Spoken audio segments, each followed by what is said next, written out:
So on to our next session today, what's missing in understanding the sustainability message? Now, I'm really pleased that we've got Karen Boyd with us, who is with Coretta Research, and she's actually got her own strong personal interest in sustainability. We're going to hear during this session the global perspective on sustainability standards for media tech, showing the standard for sustainability practices and why it's okay for costs to drive the decision making. So, Kieran, without further ado, I'm going to hand everything over to you. And please remember questions in the chat area as we go through.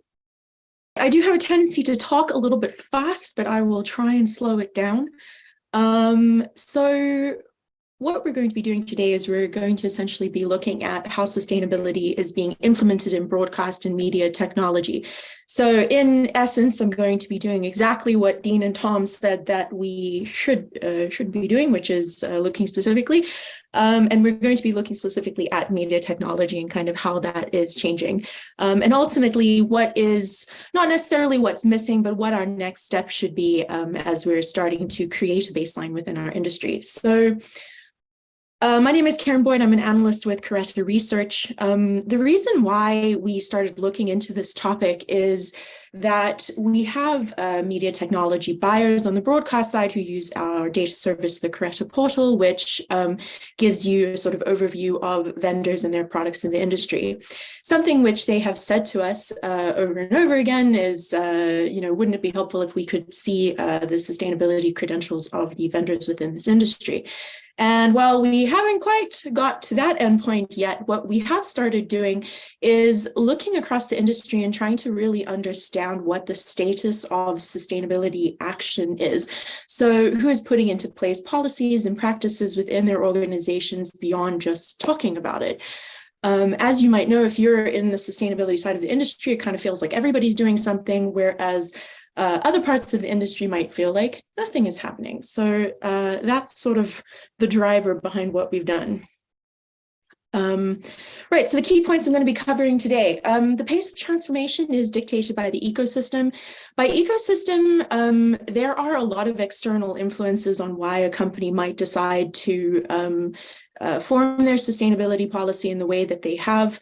For the most part, and this comes on to the second point, disclosures and strategy setting are still mostly voluntary for the sector, but there are clear standards emerging. Now, it goes without saying that there's going to be a difference, and thinking back to what Deep was saying around regulation, there's going to be a difference between public and private sector companies. And whilst public sector companies are emerging far ahead of SMEs in this space, for example, we're still able to sort of look at a sort of benchmark. And then our third point is sort of on that old adage of teach a man or woman to fish. We really, by demonstrating the value of sustainable leadership within these organizations, you're able to start seeing dividends around what happens when you prioritize sustainability as a value internally. And what will happen inevitably is that engineers will do what engineers do best. And that is that they will build you products with those priorities in mind. And you're starting to see sort of an integrated strategy, which we'll cover in a little bit more detail. So those are the key points we're going to cover. So the first point is the pace of transformation being dictated by the ecosystem. So some of the things that we looked at here, so we looked at it through the lens of broadcaster streamers and pay TV operators. We tended to look at those more on the larger side of the business. Generally, these were also mostly public companies. We looked at large media tech vendors and SME tech vendors, and we divided those by headcount. We also factored into this market-specific conditions. So we were interested in finding out if kind of what we anecdotally know about Europe being so far ahead, or other parts of the world, United States being a little bit further behind, whether these actually held true and whether there were actually geographic differences on how sustainability is being actioned. And bearing in mind, again, this is specific to the broadcast and media technology space. On the right-hand side, we have just some boxes, and these are, if you will, some of the indicators that we use to try and benchmark progress.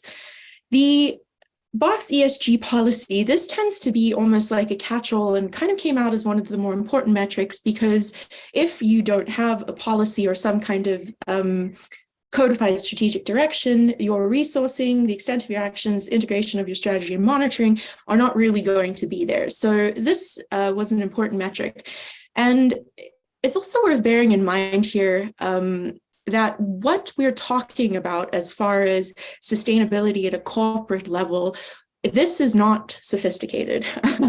We want this to be sophisticated. Obviously, you know, in other parts of our supply chain, what we're doing around data and monitoring, it's very, very impressive. Sustainability is, to a large extent, very new to many of these organizations. And so whilst there are bastions of progress and very deep innovation, such as the presentation that we just heard from iMasons, the majority of the industry are really not there. Like they're really at sort of a reporting level and haven't really fully understood or integrated sustainability as a long-term strategy. So these are some things we're thinking about. So on that point, is there a documented sustainability policy? SMEs? No. Well, very, very limited.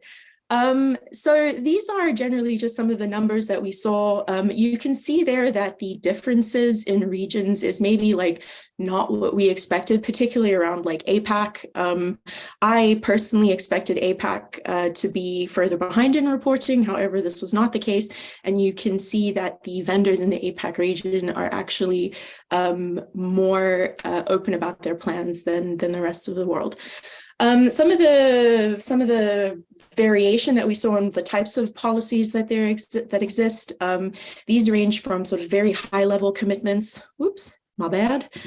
Very high level commitments. And then it kind of goes from there into more around like data monitoring outcomes and results. And what we're talking about there is if you set a sort of goal around emissions reduction, that you're actually reporting progress towards that goal.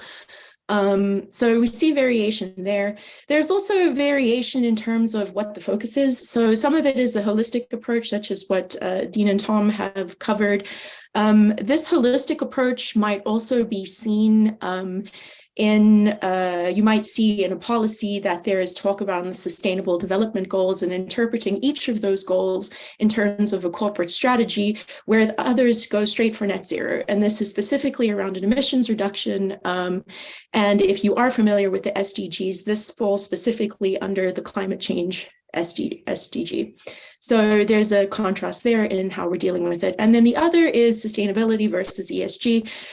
I mean, essentially, to me, these are sort of part of the same thing. I think if you're kind of thinking around sustainability as having factors relating to diversity, employment, biodiversity, water waste, essentially, you're going to kind of end up somewhere in the ESG framework. Obviously, ESG frameworks tend to be more prescriptive around the kinds of information that they want on social and governance points.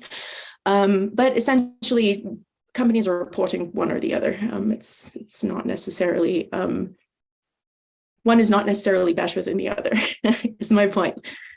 So what influences your strategy? So obviously regional standards and political sentiment. I think that we don't want to believe that our industry could possibly be influenced by political sentiment, but it absolutely does have an impact. You know, the mandatory climate disclosures, mandatory disclosures that are required by either national governments or regional economic areas such as the EU, all of these things will have an influence in the types of reporting and the types of goals that organizations are setting. As I mentioned, the disclosure requirements are quite popular for public sector companies in certain markets. And so this really does drive the adoption of this kind of action. From sort of one level, this kind of leads us down into things that become an industry norm. Something that I, for example, consider to be an industry norm or a growing industry norm in our industry is the acceptance of the Albert certification, which has become very commonplace for production companies, regardless of whether or not there's some kind of supply chain requirement for them to be part of it. So these sort of voluntary sustainability frameworks and procurement standards, as well as public commitments, then sort of all trickle down into sort of regular supply chain practices. And that's what you you might think of when you're interacting with your clients and kind of what they're asking for and how you respond to those types of requests. So all of this is also driven by leadership. Leadership is really important. Like I appreciate that, we talk about the importance of embedding values within your organization, but I think kind of as we'll go through this, you'll really start to understand that like having a values-driven organization around sustainability is really a very necessary approach in order to start understanding the problem from a business perspective. And then obviously there's also cost and efficiency, which comes into that, which I maintain is a very important part of sustainability. We believe, and I think those of us in the industry will always say that sustainability is good for business. So the fact that it might have a cost or efficiency kickback or upside is, I think, really great for everyone. Sustainability, obviously, part of that is providing value for your end users. So these are some of the things that might influence whether a company or how a company is reporting it and disclosing. So this is what it all turns out as. These are some of my favorites as far as those reporting in the industry. Sky obviously is really well known for a net zero broadcast that they did on sports a couple of years ago now. ITV, BBC, Paramount, all of these organizations have some form of reporting within their supply chain. And even though it is worth bearing in mind that these are industry leaders, like these are not sort of like the everyday SME media tech company, these are the kinds of frameworks that your plans will ultimately need to sort of fit in with. And the idea is not around excluding everyone or being like, we're not going to buy from you anymore if you don't make these changes. More than likely, it's an idea of these are the types of things that we need you to consider now. And then as the sort of, as the sort of grace period continues, more and more SMEs will start to report along sort of similar lines, although much more simplified than these. So just to kind of drive home what I was saying about the difference between public and private sector, if we're looking at some of the targets or some of the indicators of what these companies are doing, we can see that privately owned companies are far behind publicly owned organizations. So second point that we're getting to is that disclosures and strategy setting are still voluntary for most of the sector, but there are still clear standards emerging. So this is just a quick graph on, I guess, the head count and how sustainability action tends to increase as headcount does. Obviously, this is pretty logical, right? Like the larger your company, the bigger the footprint, the more pressure there's going to be, either in terms of regulation or in terms of shareholders to do something about your footprint. So this is just an overview. Now, reporting frameworks confuse everyone. They confuse me. I'm sure they confuse the people who are doing the reporting. They are very confusing, especially because, and Deep actually had a really great slide on this. We're kind of conflating sort of various things around like regulatory disclosures versus like voluntary frameworks. It's all kind of thrown in here to see how people identify with the frameworks they're reporting. And they're not common as in their common occurrence. It's more like they're common as in people are more or less using the same sorts of frameworks to figure this out. ISO 14001 is a super popular reporting framework. CDP, GRI, GHG, Alphabet Soup, these are all very important. And then just in the top right there, just an honorable mention to the Science-Based Targets Initiative, which is also very popular for SMEs, and the DPP, which is a specific framework for our industry. So kind of mapping these out, I guess I wanted to provide some kind of comparison here around the idea that these frameworks are different, but they're kind of the same in some ways. Like, it will depend. There is ones that are very media tech specific, others which are more like general and could be applied to any industry. And really your preference is just going to be based, I think, mostly on what your ecosystem partners are doing, or kind of whether you feel strongly about a certain initiative or not. Obviously, if you're subject to the regulatory disclosures such as the TCFD, that's going to be different. And there's also like different levels, I guess, of like values forward versus like values agnostic. And this is really around like the idea that you're trying to create an organization which functions in a certain way regarding sustainable values. So it might be slightly more extensive than just being like, okay, we want to monitor our emissions. And then kind of on the other end of that scale, you have something like the ISO, which is very objective. So you can kind of like pick your poison, if you will. No, that makes it sound bad. Pick your opposite. Pick your very helpful thing that's going to help you to calculate the footprint of your business. So what is in these policies? So this is pretty much as you'd expect. I don't think there's anything sort of groundbreaking here about what people are reporting on. Suffice to say, except that, again, this is still very high level in most cases. So carbon emissions, this is a big one. Anything recycling or circular economy related, this is another one. Although circular economy is very difficult because it's linked to something externally, like it's linked to the waste collection policies of your country. And so depending on where you are in the world, circular economy becomes like more or less possible, because you also have to start thinking about the cost associated with sort of return and refurbish, for example, and whether it might be cost effective or more carbon intensive to replace equipment versus refurb them. And all of these are going to exist on like a case-to-case basis. The other thing that I've mentioned here is voluntary carbon market. And by this, I mean kind of like offset versus what I've actually said in the next column around offset projects, which is paying for the carbon that you use. This is obviously a very popular sort of mechanism with like SMEs who are just like digital or software only. And so their emissions might be lower than other companies in the market. Whereas offset projects, for example, might be people funding like renewable energy use for their facility or to lower their overall carbon footprint. What we're kind of seeing on the right-hand side there are things like green finance, external commitments, procurement standards or energy procurement. These are far less noted in the policies. Green finance is almost never mentioned.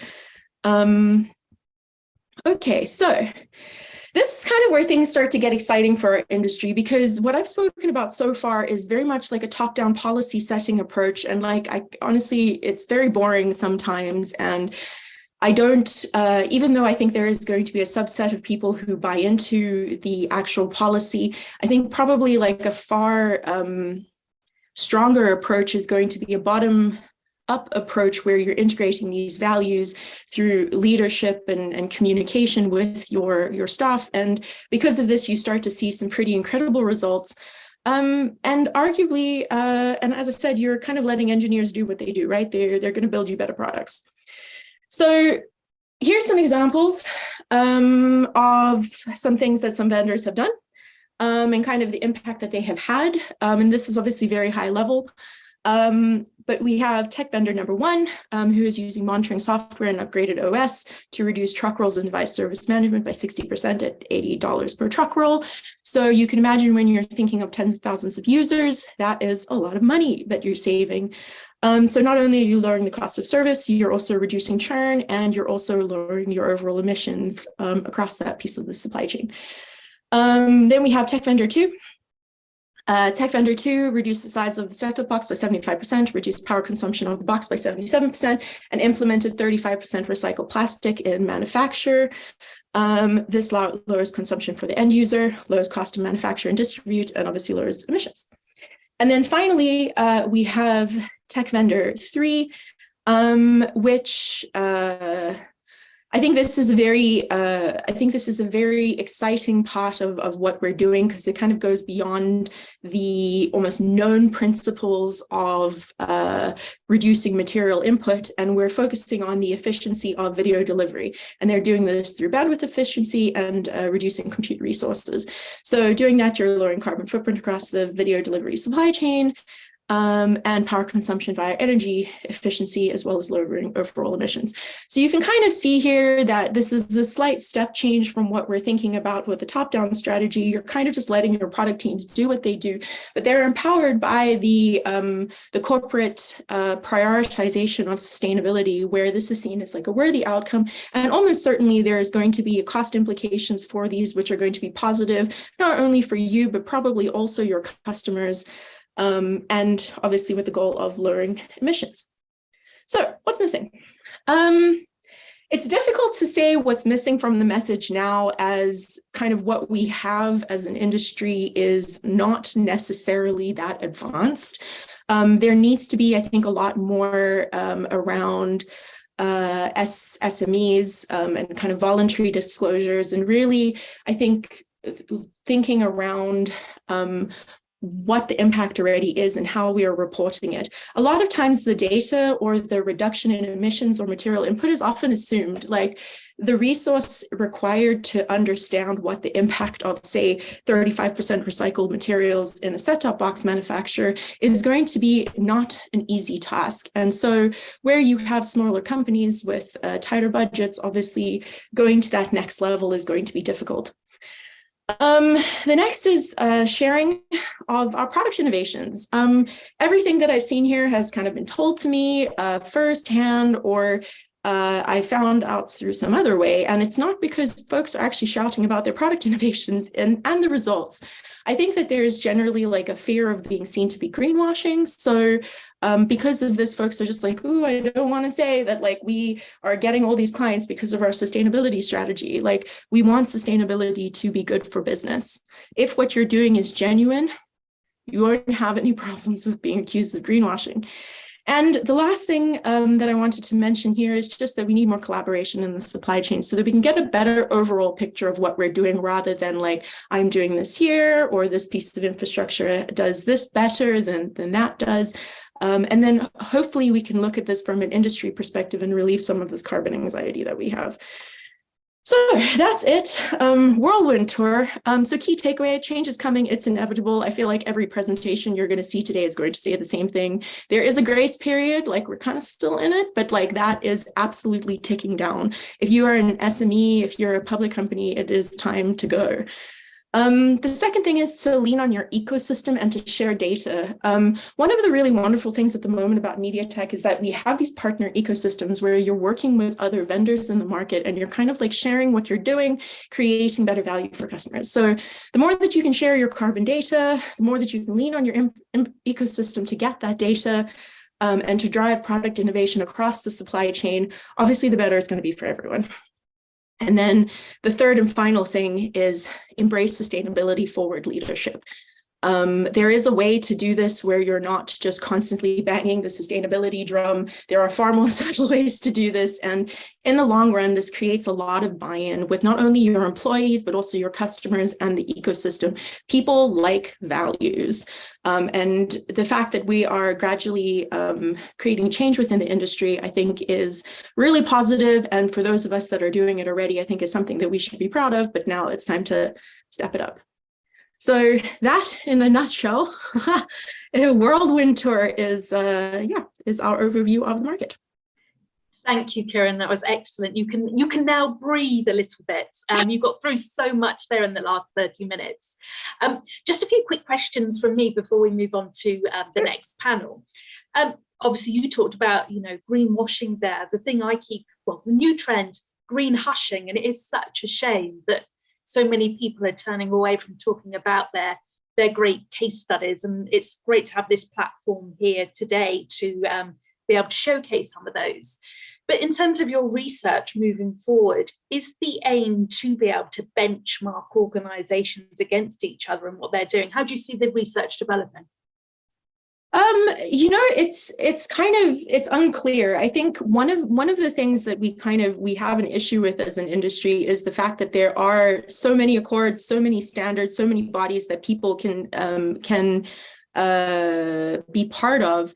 And as much as some of these, I think, we're going to drive value for organizations, I think a lot of it is also just like, it confuses people, honestly. I think it is a very confusing landscape, particularly when you start thinking around like carbon accounting and measurement. So yeah, I think we need to understand, I think, a little bit more around like what the actual tangible implications are for our industry before we just start kind of like running off with it.